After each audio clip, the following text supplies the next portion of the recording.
Hey, what's going on, everybody? So I just wanted to walk you guys through analyzing two different roast profiles and the vast differences of flavor and degassing between them, and how you can look at roast profiles to determine essentially what coffees you like and what coffees you don't like, and then look at the roast profiles to determine why that may be. There's a ton of various, things associated with that, but I thought that I would just do this fun little video to make it a little bit easier for people and to just kind of think about roasting a little bit differently. Here I have two different roast profiles, and the same profile is right here. It shows a few different things down here, and then I have them separated right here. So the main difference is we have RP28, roast profile 28, and roast profile 31. And that also translates down here, 28, 31. And that also translates down here. The red is 31, and the blue is 28 roast profile. So 28, 31 on the right, 28 blue, 31 is red. So now that we've covered that, let's talk about these roasts. So when I cupped 28, I cupped it alongside a few other roasts, including this one. And I thought that this roast tasted the best out of all of them. And then this one just didn't open up very well. It kind of had like a gassy, kind of like slightly sour taste. It honestly tasted kind of under roasted. And that was only about a week post roast. And then I came back to tasting this one. I've been brewing this one for a long time, but I came back to tasting this roast profile. And I analyzed inside of mason jars that the gas, it didn't compress the mason jar. So I have two mason jars right here, and as you notice when I press in, you can hear that and you can feel it press in. And then on this one, you can't. It's completely, and you could feel the tension of gas pushing this lid upwards to where it doesn't click down. It's pressurized. You can feel that it's pressurized. So what I noticed was on 31, it was not pressurized. So what that tells me, after 34 days, off roast, a completely full, and this one's not full, but a completely full mason jar was not pressurized, or it was not pressurized in jar. So what that tells me is it is a very light roast,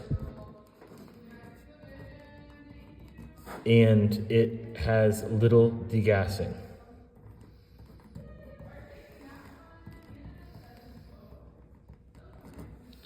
As for 28 roast profile, it tastes very sweet, and it has a lot of texture and body, but it did degas.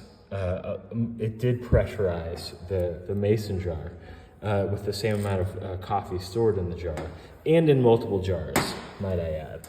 So jar pressurized, and in my flavor experiments, it also proved the same, but because the jar is not pressurized, let's say it's a more developed roast, and it has more degassing.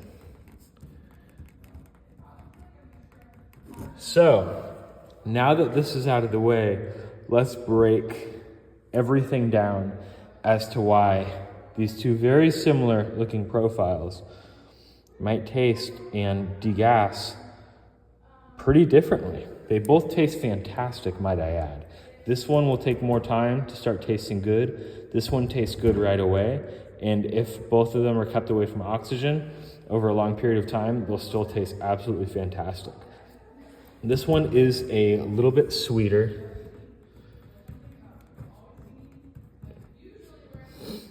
while this one is lighter taste, more clean acidity. It's kind of sparkling, whereas this one has heavy texture and sweetness of milk chocolate and just really, really sweet honey. This one offers more like citrus notes. It still has like that sweet honey, but like the honey's cleaner. It's a little bit of like a lighter honey, and the chocolate honey taste doesn't linger as much as this one does. So now that we have that out of the way, let's analyze this roast. These are very, very, very similar roasts if we can look at this profile. And right here, I want to show that this is the gas, and then this is the airflow. So as you can see, the gas is a little bit different right here, and the airflow is pretty similar. There's just one change right here. Otherwise, they both trace each other. And then this is the drum RPM, which of course we didn't change for both of these roasts. Now, when we're looking and analyzing at this roast, we can see a few different things with the turning point. The green to yellow, what we're going to do is we're not going to use this because I do not use green to yellow in how I roast. But the most important thing with how we roast is the first crack and the drop. So we come in through a very hard first crack, we lower the gas all the way and let the heat from the drum push into the coffee, because when you're heating a roasting drum, the heat it's looking for a way to escape. So if you close off the heat source and you essentially mute the flame and allow the heat to then penetrate inside the beans instead of trying to, it's bouncing around the roasting material looking for an exit.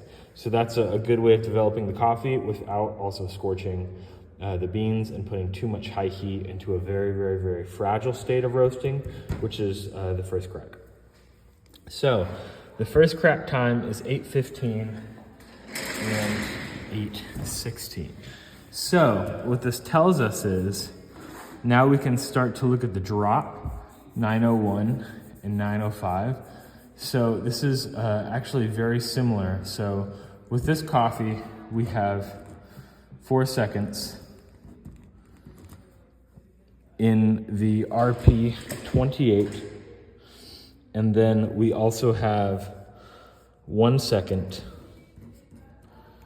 in first crack. So essentially, between the two, we have 3 seconds of a longer roast. Typically, this won't really mean much. Just 3 seconds is hardly anything at all. Though, that being said, our first crack times are something that we need to analyze because they're very fast, right? So let's analyze that. So first crack time, and this is right before drop. So 8:16 to 9:05, that is 44 plus 5, 49 seconds, right? I just need to double check. 8:16, 20, 44, yes, 49 seconds. And then this, RP 31, is 8:15, 45, 46 seconds. So we have 46 seconds of first crack time on RP 31, and RP 28, we have 49. This 3 seconds longer in the roast is purely translated by the first crack time, essentially. So this 3 second first crack time won't make a major difference in the roaster, and it shouldn't really be something that we should really analyze, because this isn't going to lead to a crazy flavor difference, assuming all things are equal. Now, if it was 10 seconds, that's when I'd absolutely say so. If it was closer to 5 or 6 seconds, that's when I'd slightly lean towards slight flavor differences for sure. But for something as stark as the sweetness being presented and the amount of degassing, in one versus the hardly any degassing in the other, enough to not pressurize the mason jar, this shows us that there is something different going on in the roast. And this is what we need to look at and analyze. So that's why I'm making this video. So all of these things are essentially equal. The roast it's not tracing, but it's very close, right? So what we can analyze is obviously the gas and airflow. This will be a big difference. But what I really want to emphasize is the environmental temp probes and inside of the roasting drum, and the incoming air temp probes, which are up here. So let's do this. So the ET probe is, and I'm gonna show you real quick. So on this roaster, the probes that we'll be talking about today is the bean probe right here. And then we have the environmental temperature probe up here. So as beans are rotating around, the bean probe is capturing the beans' average temperature, and it's also capturing the typically the environment temperature of the air inside of the roaster right here. And then we also have another probe, which you guys can't really see, on the very back of the roaster. And it's actually, let's see if I can get to it right here. So it goes in here and then it measures the back of the roaster. So what's really interesting about this probe is, show it to you inside of the roaster. So here we have the burners, the rotating drum, and then we have perforations inside of the drum for incoming air. And then all the way up here, you guys can't really see it, unfortunately, but there is a probe. Let's see if we can find it. But anyways, there's a probe right on this wall that is measuring the incoming air of the roaster going into the drum. So air comes through here, comes through these doors, goes up, gets sucked in through this fan. Air is going up through here into the back of the roaster, getting sucked up through here. It passes through this fan, and then it starts to make its way outside of the room. And of course we have our cooling tray right here, which also makes its way outside. We have two separate lines, so we don't have any back pressure issues, which is fantastic. But yeah, so that's a little bit about how this roaster is set up and the probes that we will be analyzing. Okay, now that we have gave you guys a video showing where the probes are, we have the environment temperature probe on the front of the roaster. This is the bean probe. This muted gray line doesn't mean anything. Just let's just not reference that at all. And then this is the inlet temperature probe, measuring hot air coming into the roaster from the back, right? So now that we have all of these labeled so you guys can see it, let's begin to talk about it. So what is different on these two, which I can't show you guys up here how they trace, and we'll talk about that certainly, but what is different on these two roasts is essentially right here,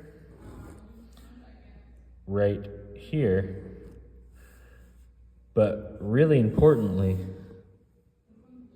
all along right here, and especially right around this range.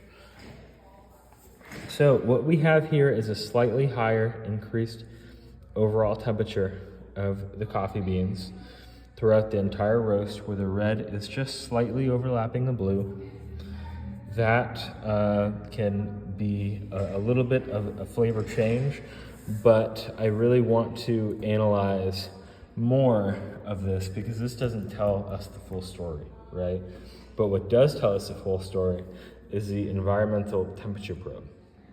So what's happening here is the environmental temperature probe measuring essentially the air inside of the roasting drum above where the bean mass is piled in the coffee roaster is hotter. So a lot of this energy that RP31, the lighter roast, right? This is RP31. This is the lighter roast, 34 days off roast, not pressurized in jar, very light roast. Whereas this is the more developed roast, where the jar did pressurize from heavy degassing very, very quickly, whereas this one didn't. And the taste, I talked about the taste before. So what we have going on here is the more developed, the lighter roast, less developed roast, had a higher environmental temperature. So it's driving a lot of heat into the beans, which develop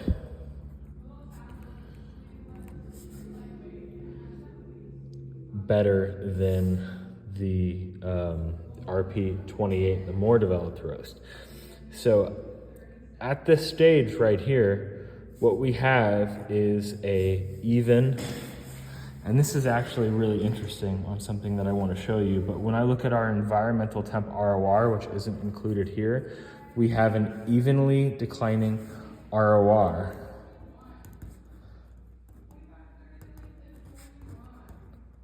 for the ET probe. So it is different from the bean probe ROR, which everybody talks about. This is for the environmental temperature probe. So what you have here is you're pushing a lot of heat into the beans, a little bit more, right? Because we're also looking at the bean probe, than the other roast. And what that's doing is it's starting to plateau just a little bit. So we have our first crack, which is, and this would be certainly something to want to look at. We have our first crack happening right here and right here. So when our first crack is happening, and I wish I could show you guys exactly where that would be, but it would be somewhere around this range. So when first crack is happening, it's starting to increase and then it's just plateauing, right? So we could see that with the environmental temperature. This is what I really want to show you guys, is the first crack right around where it's happening, which actually would be more like this. It wouldn't be right there. It would be more around this area-ish. And the first crack environmental temperature is starting to plateau right when it hits around this area, right? So you have an evenly declining ROR for the ET probe. Whereas this one, the more developed roast, RP28, the blue RP28, is you have now the environmental temperature probes ROR, which again you can't see on this graph, it's actually starting to increase. Do you see that upward trajectory that's happening? So you have first crack hitting right around here, and whereas this one is starting to plateau, this one is starting to increase. And mind you, this difference right here is only a few seconds, and that's what we've also kept note of with the first crack time, and then the drop time is only just a few seconds. So what's going on here is it's starting to increase the ET ROR. So I showed you guys that this is for the red, and now this is RP28, and what we've noticed here is the opposite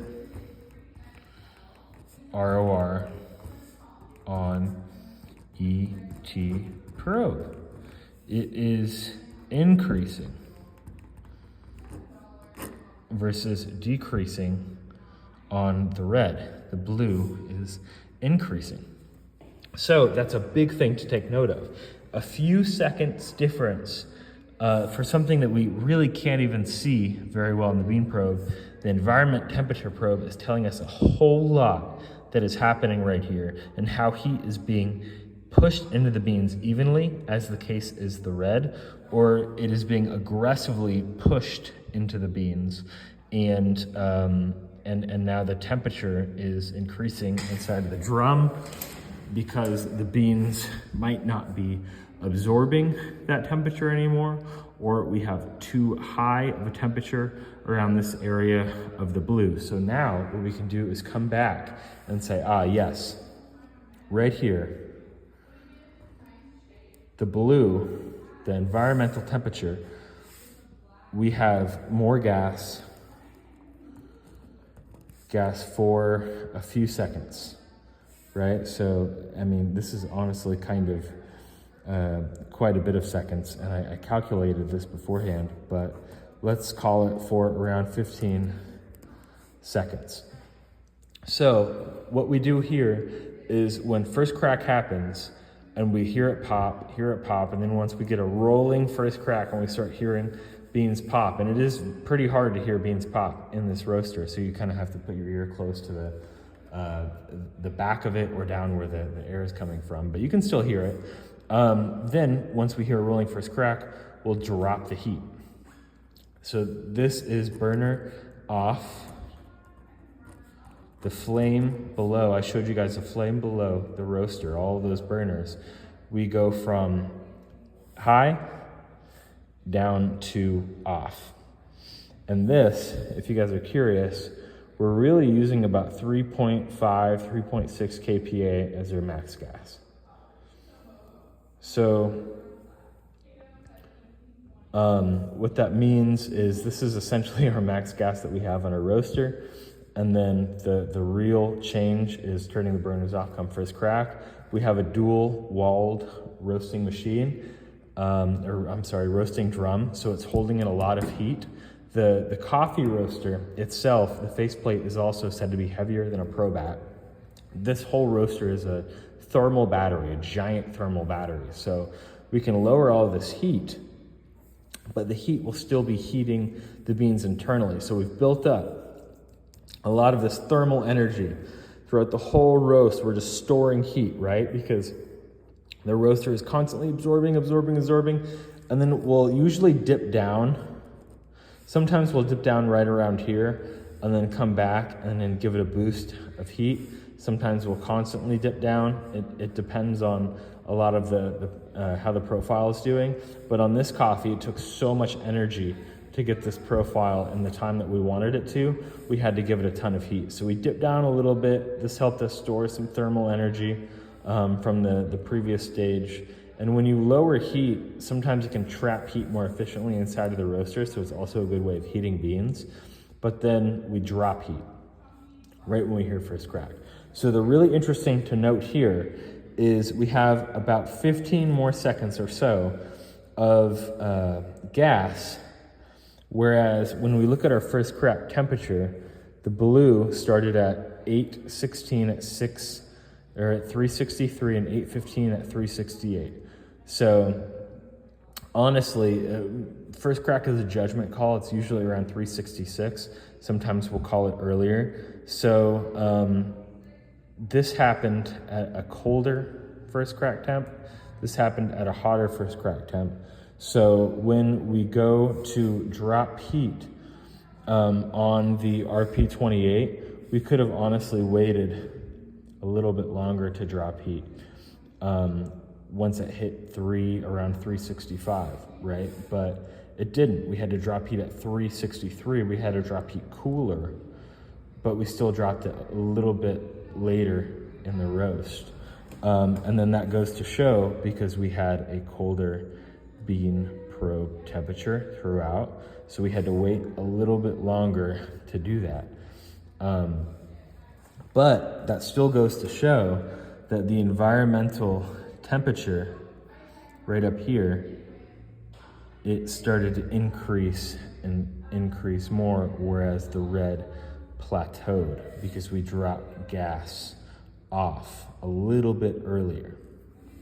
The other thing to note here is a small airflow change, but really that difference of 30, I think we're at 31.50 versus 31, it's completely insignificant.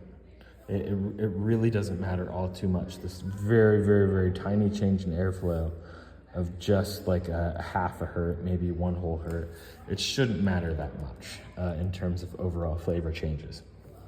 So what's really happening here is we're noticing that the environmental temperature probe is telling us a whole lot about how heat is efficiently affecting the flavor profile and the degassing rate of the beans in just this few amount of seconds. And one thing that we haven't covered is looking at the inlet temperature. And this is a really interesting thing to note, because in the more developed roast, what we have on the inlet temperature is a spike right around a few minutes before first crack, whereas on this one it's kind of like a gradual increase. It doesn't increase all that much, right? And this spike is more aggressive, so that's of course going to affect how the beans are being heated and how heat is being transferred into the beans. Whereas on this one, it's more gradual, so heat is going to more evenly get absorbed by the beans and less aggressively, leading to a lighter profile. And this is something I'm still kind of working on understanding, to be honest with you. I wish we did have an ROR for this too, but essentially, this profile over here would look more like something along the lines of this if it were this one. So that's something to keep a note of. And also we did see a spike right around here. So something happened in the heating source where the heat had increased quite a few degrees. We're looking at 700 degrees right here and 750 right here. So this change is really probably about a 30 to 40, probably about a 35 to 40 degree change right here. Whereas right around that same area, we didn't really see, we only saw a few degree change of inlet temperature spike. So all of these things to take note of. This profile looks very, very similar. If we're just looking at the bean probe, it looks so similar, right? But it's not. And the ROR can also tell us something. We haven't analyzed this yet at all. And with RP28, the more developed roast, we had a less sharp decline of heat. So we had more heat, which is just a little bit. I mean, we're analyzing 20 degree is around right here, 30 degree is right here, and 10 degree is right here, right? So what we're looking at is this is about 5 degrees. We're really looking at about a 3 to 4 degree difference in a decline. But that 3 to 4 degrees can, certainly impact the roast in a really fragile state. So I think what this tells us is the lighter roast received less heat right here, less aggressive heat right here on the ROR bean probe. It received less heat right here on the environmental temperature bean probe. And looking at the ROR of this too, which we have access to, but I don't have here, it had an evenly declining ROR. This does too, but that doesn't really mean much in the scenario, because this is the more developed roast, this is the lighter roast. Even though this ROR dropped off, it's still being heated efficiently with the beans, especially when we wait 4 weeks. Waiting a few days after roast, people might think this tastes a little bit too sour, a little bit too under roasted, a little bit defecty, and that's certainly something that I noted, but coming from 4 weeks later, it tasted fantastic. So less heat right here, less heat right here, more evenly declining ROR, and then less heat right here as well. So what this tells us is we need to analyze all of these different probes, right? And what they're telling us in just a very short time frame, right? So that tells us so much of what we need to know. And mind you, the end temps are the same, 375.8, 375.9. The drop, literally a 4-second difference, right? First crack time, 1 second difference. So when a roaster analyzes these two profiles, they say, oh, this is perfect. They say, oh, this is fantastic. But what I'm telling you is these two profiles with how we're roasting is so, it is actually a dramatic difference between when you drink it a week off roast, it is a dramatic difference. A few days off roast, it's a dramatic difference. And when you let it rest for many, many weeks, it is still a dramatic difference. I really like the flavor profile of the more developed roast for its intense sweetness, body, a slightly, longer or much longer lingering finish, and a higher texture and flavor intensity. But I really like this for the clean acidity. So this should be a much lighter roast. If I was drinking these side by side, I'd say this is a much lighter roast than this one. But this is still a light roast. It just shows a lot of flavor intensity, and it offers a lot of really great things. But I said this is a very light roast. But when looking at this bean probe curve and this ROR wouldn't necessarily say so. But when we analyze everything else, it says a lot that we can pay attention to, and then we can decide on how to roast the best coffee we can and how to analyze curves better, so every single roast that we do in the future will have a greater understanding of how to make fantastic coffee and have it taste good in the exact way and the exact time frame of resting post-roast that we intended. So I hope you guys enjoy.